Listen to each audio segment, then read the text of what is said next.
Allez, bonjour à tous, vendredi 27 décembre, j'espère que vous allez bien. Et pour ce matin, ça va être une analyse plutôt orientée court terme sur les cryptos. Avec ce matin, du côté du point marché, Bitcoin qui est à 96 800 $, Ethereum 3 415 $. Et donc, comme je vous l'ai dit, ça va être plutôt orienté court terme ce matin. On va regarder sur du daily ce qui peut nous attendre sur les prochains jours. Et on fera un tour sur 2-3 charts d'altcoins qui me paraissent plutôt intéressantes. Allez, avant de commencer cette vidéo les amis, comme d'habitude, je vous invite à cliquer sur le lien Linktree en description, dans lequel vous allez retrouver tous mes réseaux, avec notamment mon nouveau compte Twitter que je vous invite à suivre, puisque tous les jours, je vous partage dessus des charts et des analyses techniques pour compléter les vidéos.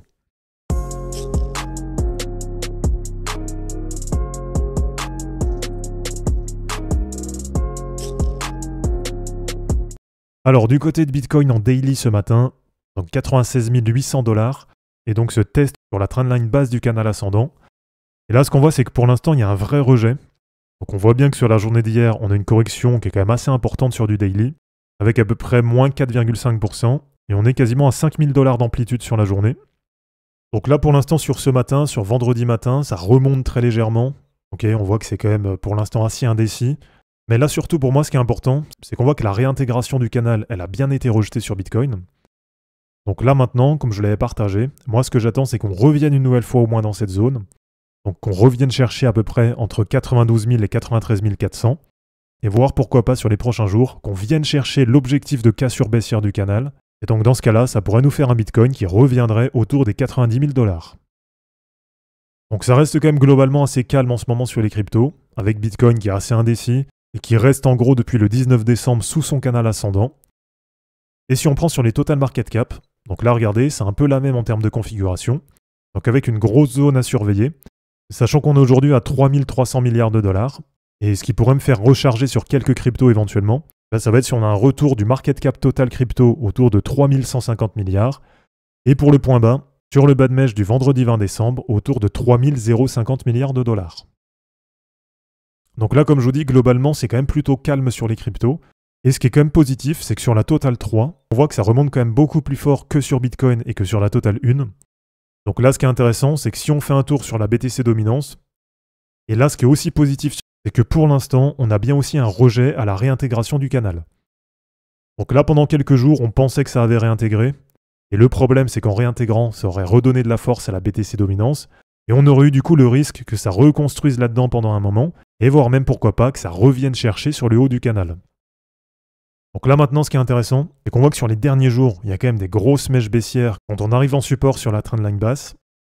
Donc vous me direz ce que vous en pensez. En tout cas, moi je reste quand même assez confiant là-dessus. Je pense vraiment que depuis là, donc à peu près depuis mi-novembre, on a eu un vrai stop sur la BTC dominance. Et donc je reste assez confiant sur le fait que ça va continuer à corriger. Et donc que notre point haut sur le cycle, c'était autour des 61,5%.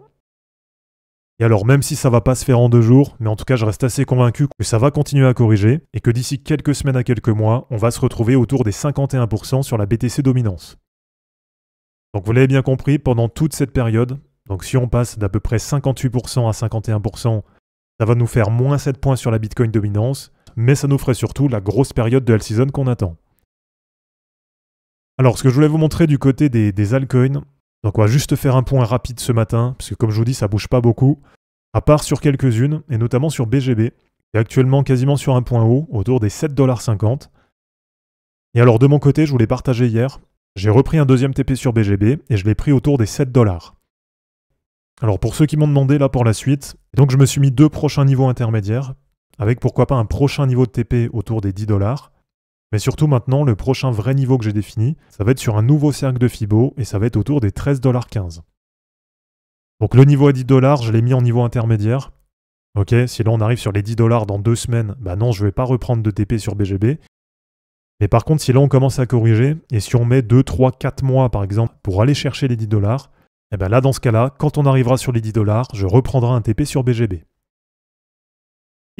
Et allez, pour terminer, c'est assez rapide ce matin, je vais juste vous montrer les 2-3 altcoins sur lesquels je me verrais bien recharger si jamais ça continue. Donc la première, bien sûr, c'est TAO, que là je considère qu'elle est toujours sur une bonne zone, et que globalement la configuration qui s'est mise en place, elle est quand même plutôt pas mal. Là avec un gros support à peu près entre 400 et 450, et on a quand même globalement une belle dynamique là sur les derniers mois. Donc pourquoi pas faire une nouvelle recharge sur TAO si jamais on recorrige sur le market cap total des cryptos. Alors la deuxième que j'aime bien, moi, c'est INJ. Et là, sur INJ, je considère qu'une nouvelle fois, on est sur un bon niveau, parce qu'on est de nouveau de retour vers la moyenne mobile 100 hebdo. Et on voit qu'à chaque fois, c'était un gros support qui a toujours tenu, et que ça a toujours permis de faire un beau rachat de repli, avec derrière des perfs qui étaient quand même assez intéressantes. Donc là, on va dire sur INJ, le niveau à surveiller, c'est si on revient par exemple en dessous des 20$, dans ce cas-là, peut-être que je ferai une nouvelle recherche sur INJ. Et allez, pour terminer, la dernière que je voulais vous montrer, là une nouvelle fois c'est sur Arbitrum, et ça je voulais repartager encore sur Twitter et sur Telegram. Déjà en termes de projet, moi c'est un projet que j'aime bien, et je considère vraiment que c'est le meilleur layer 2 aujourd'hui. Donc que ce soit en termes de TVL, en termes d'utilisation, ou en termes d'applications qui sont construites dessus. Et alors si ça tenait qu'à moi, Arbitrum ce serait vraiment un projet qui serait dans le top 10 des cryptos. Et voilà, maintenant on le sait, pour pas forcément les meilleurs projets qui performent, donc derrière il faut plein d'autres choses. Mais bon, pour revenir côté prix, le mouvement qui s'est mis en place depuis fin octobre, début novembre, c'est pareil, c'est un mouvement que je trouve assez intéressant. Et même si là, ça a réintégré le canal ascendant, je considère quand même que c'est pas mal, avec la moyenne mobile 20 qui a tenu en support. Et ce qui est aussi assez positif, c'est qu'on a la moyenne mobile 50 qui est pas loin. Donc on voit que là, elle avait tenu en résistance, là aussi elle avait tenu en résistance. Et donc normalement, plus elle se rapproche et plus il y a de chances qu'on aille la breaker. Et on voit que si on arrive à breaker la MM50, derrière, il n'y aura plus forcément beaucoup de résistance. Donc là, sur les niveaux actuels, je considère qu'on est sur des bons niveaux pour recharger sur Arbitrum. Et je considère que la chart, elle est quand même assez encourageante. Même si, bien sûr, c'est pas une des meilleures, c'est pas une des plus dynamiques. Mais j'ai quand même bien envie de jouer ça sur Arbitrum, que c'est un projet qui est largement sous-évalué.